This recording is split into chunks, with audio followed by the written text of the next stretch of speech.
네, 오늘 함께 같이 나눌 말씀은 회개를 사랑할 수 있을까? 두 번째 말씀인 회개의 이유입니다. 지난주에 우리는 회개와 속죄를 구분하면서 회개의 참된 의미가 무엇인지를 함께 같이 살펴보았습니다. 회개는 죄의 대가를 스스로 치르는 것이 아니라 이미 속죄를 이루신 그리스도의 공로를 근거로 우리의 마음과 또 우리의 삶을 돌이키는 것이다라고 말씀을 드렸습니다. 속죄, 즉 그리스도의 십자가가 우리의 모든 죄의 대가를 이미 지불하셨습니다. 하지만 회개하지 않는다면 우리는 그 용서의 은혜를 누릴 수가 없습니다. 그래서 우리 주님은 공생의 사역을 시작하시면서 가장 먼저 우리에게 회개하라라고 외치셨습니다. 이렇게 말씀드리면 한 가지 질문이 떠오를 수가 있습니다. 십자가에서 우리의 죄를 다 끝내셨다라고 하지 않았나? 그런데 하나님이 왜 굳이 우리에게 회개를 요구하시지? 왜 자꾸 하나님께로 돌이키라고 말씀하시는 걸까? 아들을 죽이심으로 이미 당신의 그 공의와 사랑을 우리에게 다 입증하셨다는 것이 아닌가? 라고 이렇게 질문이 있을 수 있습니다.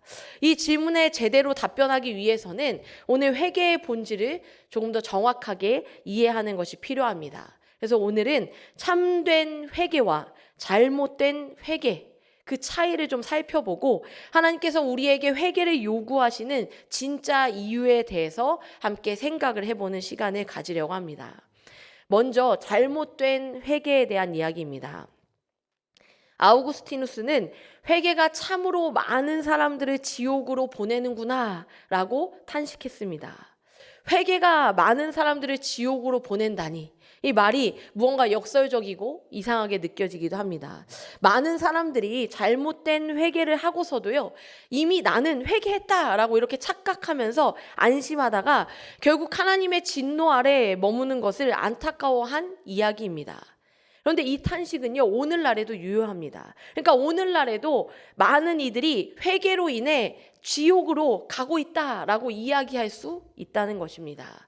많은 사람들이 참된 회개를 모르고 잘못된 회개, 형식만 있는 회개를 하기 때문이라는 것입니다.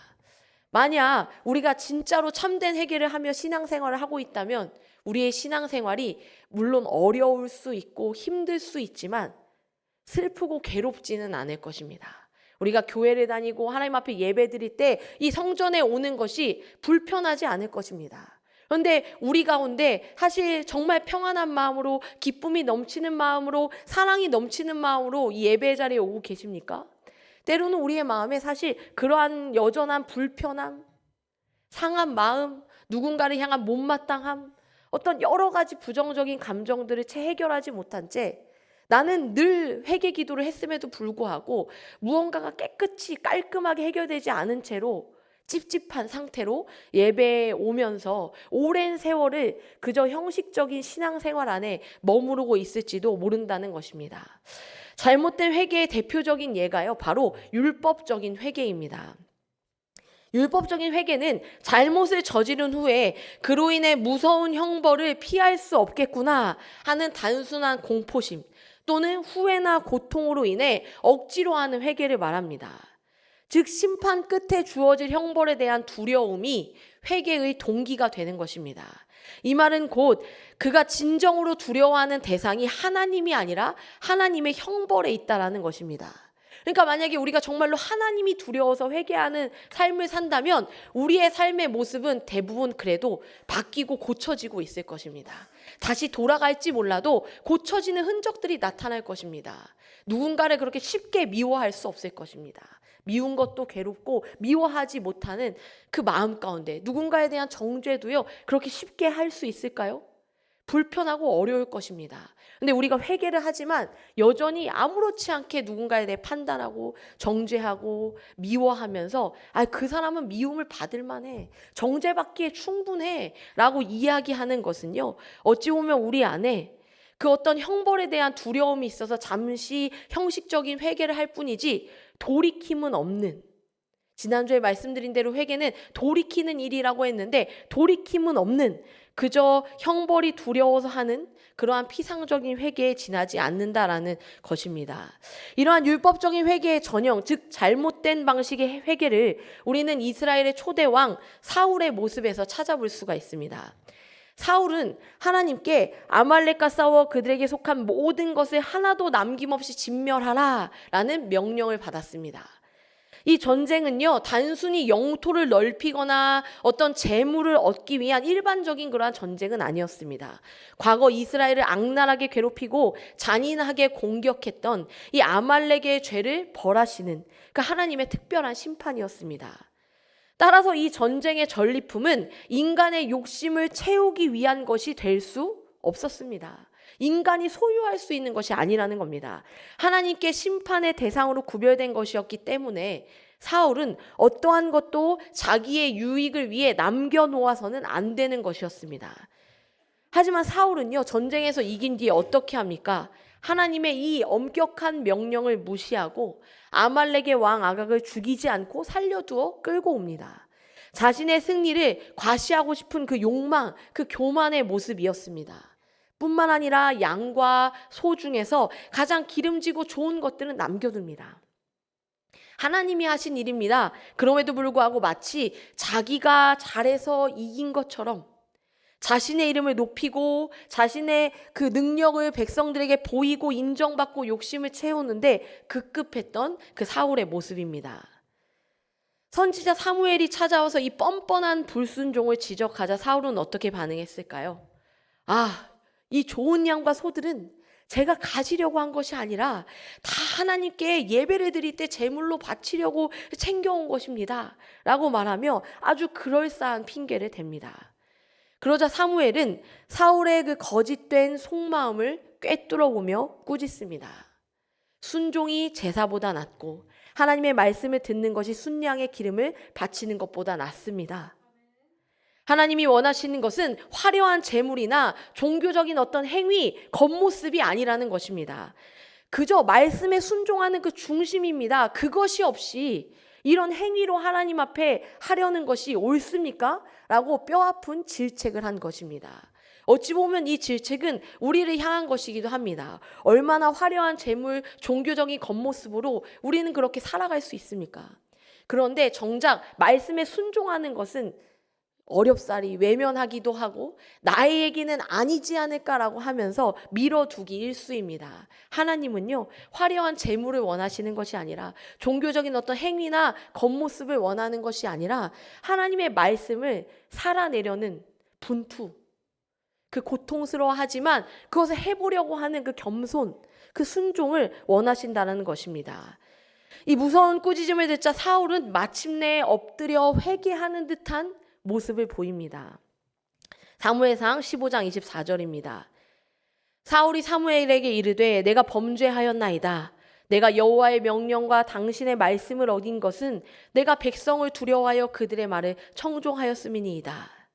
표면적인 것으로는 지금 범죄하였습니다라고 죄를 인정하는 것처럼 보입니다. 그런데 이어지는 그의 말을 잘 보십시오. 그는 하나님을 향해 마음을 찢는 것이 아니라 돌이키는 어떠한 모습이 있는 것이 아니라 그저 심판의 결과가 무서워서 그리고 사람들의 시선이 두려워서 회개하는 척하고 있음을 알 수 있습니다. 그러면서 뒤이어 25절에 청하오니 지금 내 죄를 사하고 나와 함께 돌아가서 나로 하여금 여호와께 경배하게 하소서 하니 라고 이야기합니다. 여기서 사울이 요구하는 여호와께 경배하게 하소서라는 이 말은요, 순수한 예배를 말하지 않습니다. 승전 감사 제사를 가리킵니다. 고대의 전쟁은 보통 신들의 전쟁으로 여겨졌습니다. 왕이 전쟁에 나가서 승리를 하면 자신이 이 신에게 하나님께 선택을 받은 존재라는 것을 만방에 알리며 명예를 높일 수가 있었습니다. 사울의 입장에서는요, 지금 전쟁에서 이기고 돌아왔습니다.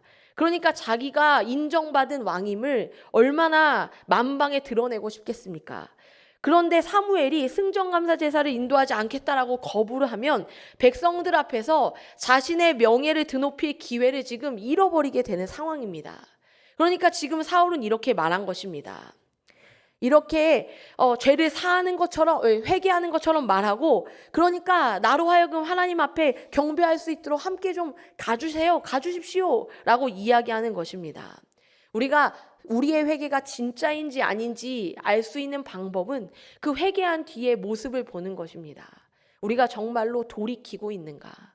우리의 삶에 그 고민이, 그 분투가 나타나고 있는가? 그런데 지금 사울은요, 전혀 그런 것이 보이지 않습니다. 사울이 두려워했던 것은 하나님이 아니라 백성들이었습니다. 사울에게 하나님은 자신의 명예와 안위를 지켜주어야 할 수단에 불과했습니다. 사무엘이 그의 가짜 회개를 거절하며 하나님께서 왕위를 다른 사람에게 넘기셨다고 선언하자 사울의 밑바닥이 여기에서 적나라하게 드러납니다. 15장 30절 말씀인데요.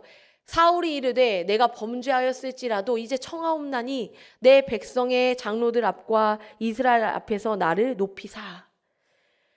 범죄하였을지라도 내 백성의 장로들 앞에서 나를 높여주소서. 그러니까 아직도 사울은 백성들 앞에서 자신의 명예를 드러낼 생각뿐입니다. 이 30절 말씀을 이렇게 다 보면요. 내가, 내, 나를, 나와, 내가 라는 이 말이 연속해서 계속 나옵니다. 지금 사울의 눈에 중요한 것은 온통 자기 자신뿐입니다. 나의 명예, 나의 체면, 나의 어떤 권위, 나를 인정하는 것, 사람들에게 그것을 지금 받아야만 하겠으니 하나님은 자꾸만 뒤로 밀리고 말로는 하나님 앞에 회개한다라고 말하지만 자신의 그것을 높여달라는 것뿐입니다. 자신이 하나님을 반역했다라는 그 사실보다 백성들에게 버림을 받거나 체면을 구길 것이 훨씬 더 고통스럽고 두려운 것입니다. 이러한 율법적인 회개로는 결코 우리의 마음을 하나님께로 돌이킬 수 없습니다. 그렇다면 참된 회개의 예는 무엇일까요? 다윗의 모습에서 사울과 완전히 대조된 진짜 회개의 모습을 또한 살펴볼 수 있습니다. 다윗 역시 우리가 알고 있는 것처럼 죄인이었습니다. 사무엘하 11장은 그가 강력한 왕권에 취해서 얼마나 지독하게 자기 중심적으로 타락을 해버렸는지, 하나님이 세우신 왕이 마치 하나님이 없는 것처럼 얼마나 변하게 되어버렸는지를 여실히 보여줍니다. 충직한 부하 우리아의 아내 밧세바와 간음하고 또 자신의 죄를 덮기 위해 우리아를 아주 교묘하게 사지로 몰아넣어 죽이기까지 하는 아주 악랄한 죄인이었습니다. 이 책에서 언급하는 또 다른 예인 김영김 목사의 책에서 사무엘하 11장에 반복적으로 나오는 보내다라는 이 동사를 언급하는데요. 이렇게 글에 써 있습니다. 다윗은 군대를 전쟁터로 보내고 여인이 누구인지 알아보려 사람을 보내고 밧세바를 데려오라고 사람을 보내고 우리아를 데려오라고 사람을 보냅니다. 나중에는 우리아를 다시 전쟁터로 돌려보내며 그 손에 죽음의 편지를 들려 보냅니다. 이 본문 속의 다윗은요, 온통 보내는 사람입니다. 그는 보내기만 하면 되는 사람입니다. 이제 그는요, 자신이 더 이상 자신의 손에 직접 칼을 들 필요도 없었고요. 상황을 알아보기 위해 자신이 직접 움직일 필요도 없었습니다. 그냥 사람들을 보내기만 하면 사람들이 알아서 움직이는 그러한 자리에 있게 된 사람입니다. 그저 그의 말 한마디면 다 이루어지는 겁니다. 그는 철저하게 사람들을 마음대로 부리고 조종하는 절대 권력자, 철저히 자기중심적인, 자기가 원하는 것을 취하기 위해 사람들을 보내어 얻고자 하는 그러한 괴물이 되어버린 것입니다. 사실 이렇게 본다면 이 장면에서 다윗은요, 어쩌면 사울보다 더 교활하고 악랄해 보입니다. 사울은 좀 뭔가 빈틈이 많이 보인다면 다윗은요, 너무 철저하기도 해 보입니다. 그런데 12장에 들어서면서 엄청난 반전이 일어납니다. 반복되던 이 보내다라는 주어가 바뀌면서 이렇게 마무리가 되기 때문입니다. 여호와께서 나단을 다윗에게 보내시니. 다윗은 무소불위의 권력을 휘두르며 사람들을 보냈습니다. 그보다 더 크신 그런 진짜 왕께서 이 사람들을 보냈던 이 다윗에게 그 왕께서 선지자를 보내신 것입니다. 그리고 그의 은밀하고 추악한 죄를 정확히 찔러서 회개를 촉구하십니다. 다윗은 이 어마어마한 죄가 발각된 순간 어떻게 했습니까? 사실 방금 전에 보았던 것처럼 다윗이요 그렇게 악랄함에 멈춰 있었다면요 이 선지자를 이 나단을 그냥 두었을까요? 얼마든지 자기가 그냥 보내기만 하면 모든 것을 원하는 대로 할 수 있었던 다윗이요 그렇게 자신에게 찾아온 나단을 그냥 그렇게 두었을까요? 그런데 이 다윗은요 그렇게 자신의 죄가 정확하게 찔리고 회개를 촉구하는 그 말 앞에서 사울과 전혀 다르게 반응하는 것을 볼 수 있습니다. 변명하며 마지막까지도 자신의 체면을 또 자신의 욕심을 놓지 못하던 사울과 달리 다윗은 그 즉시 자신의 문제를 깨닫고 회개하며 돌이킵니다. 오늘 우리가 읽은 시편 51편이 바로 그 회개의 고백입니다. 51편 4절인데요. 내가 주께만 범죄하여 주의 목전에 악을 행하였사오니 주께서 말씀하실 때에 의로우시다 하고 주께서 심판하실 때에 순전하시다 하리이다. 다윗은 내가 주께만 범죄하였다라고 통곡합니다. 이 말은 우리아나 밧세바에게는 미안한 것이 없으나 하나님께는 죄송합니다 이러한 뜻이 아닙니다. 자신이 저지른 그 모든 사악한 패륜과 이 살인의 본질이 곧 하나님을 향한 끔찍한 반역이라는 사실을 뼈저리게 깨달았다는 의미입니다. 자신의 평판, 잃어버릴 권력, 사람들의 시선은 지금 다윗의 안중에 없습니다. 그가 가장 고통스러워했던 것은 무엇입니까? 자신이 사랑하는 하나님, 자신을 그토록 사랑해 주셨던 하나님의 마음에 지금 대못을 박았다는 것을 깨닫게 된 것입니다.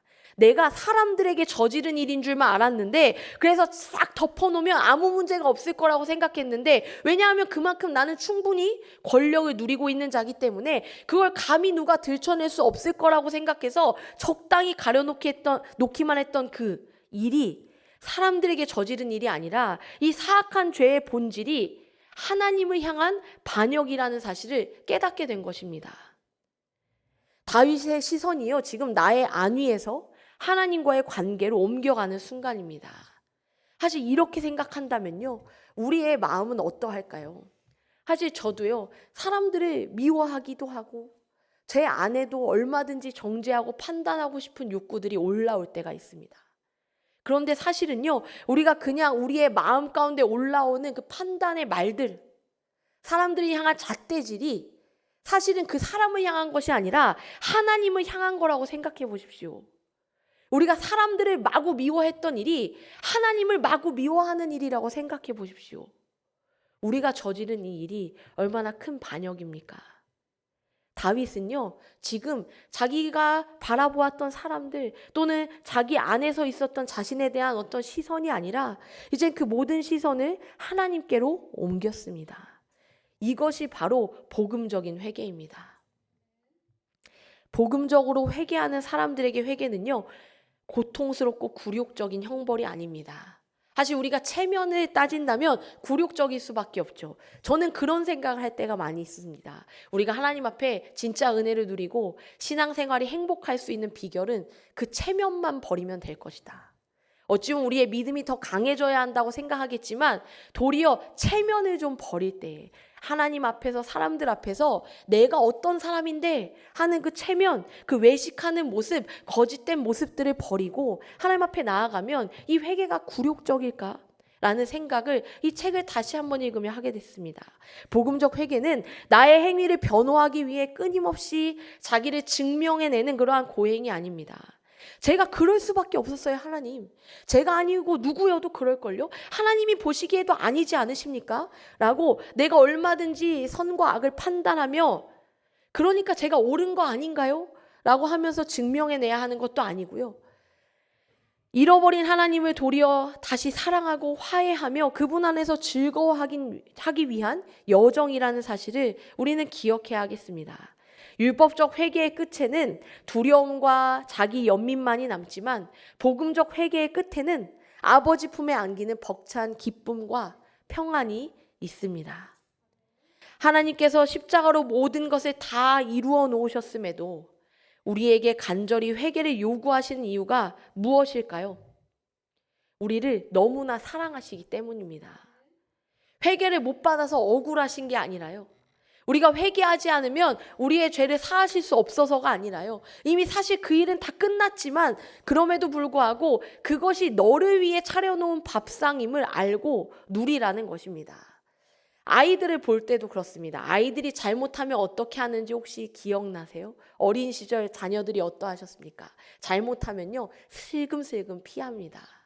눈도 못 마주치기도 하고, 내가 자기를 이 세상에서 가장 사랑하는 엄마임에도 불구하고 내 앞에서 자꾸만 아무것도 하지 못하고 무언가 쭈뼛쭈뼛 거리는, 불편해하는 그런 아이들의 모습을 볼 수가 있습니다. 어찌 보면요, 잘못한 모습도 그렇지만 그렇게 어쩔 줄 몰라서 괴로워하는 그 모습을 볼 때 더 안타깝기도 하듯이, 하나님이 회개하라고 이야기하시는 이유는 회개를 받아야만 이 구속이 완성되어서가 아니라요, 이 구속이, 이 죄를 사함이 너를 위해 차려진 밥상이니 우물쭈물하지 말고, 이게 진짜 내가 먹어도 되는 밥일까라고 고민하지 말고 와서 즐거이 먹어라, 나와 함께 하자라는 그 초청의 자리라는 것입니다.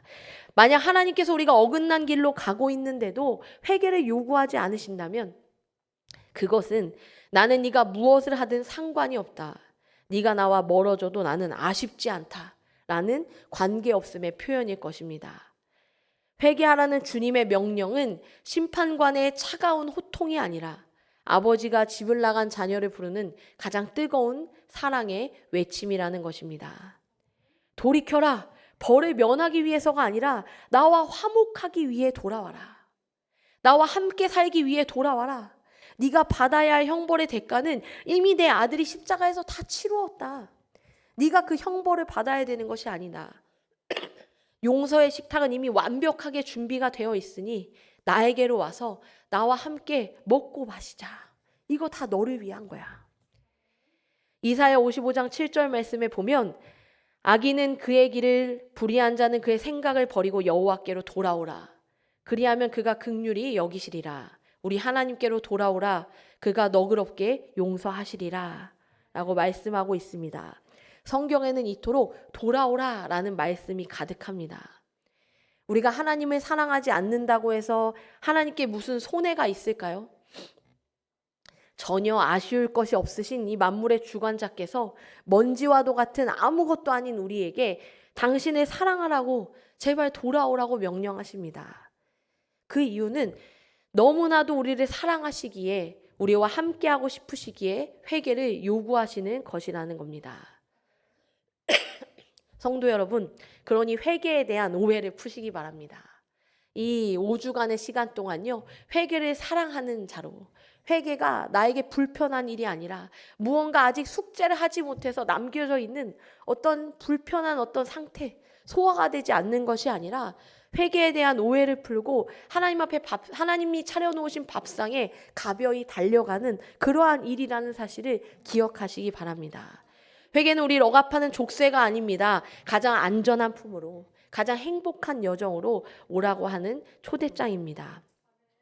그러니 지금 생각나는 모든 죄를 겸손히 내려놓고 하나님께로 돌이키십시오.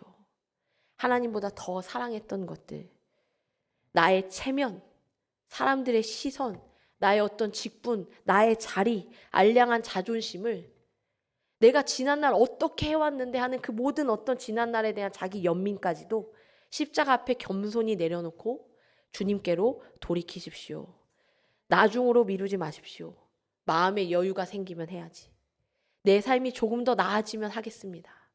나에게 그러할 마음이 생기면, 진짜 그 마음이 생기면 하겠습니다 라고 미루지 마십시오. 뒤로 미루지 말고 오늘 바로 지금 그분의 크신 사랑 안으로 달려들어가십시오. 상한 심령을 결코 멸시하지 않으시는 은혜의 아버지께로 지금 돌이키시기를 바랍니다.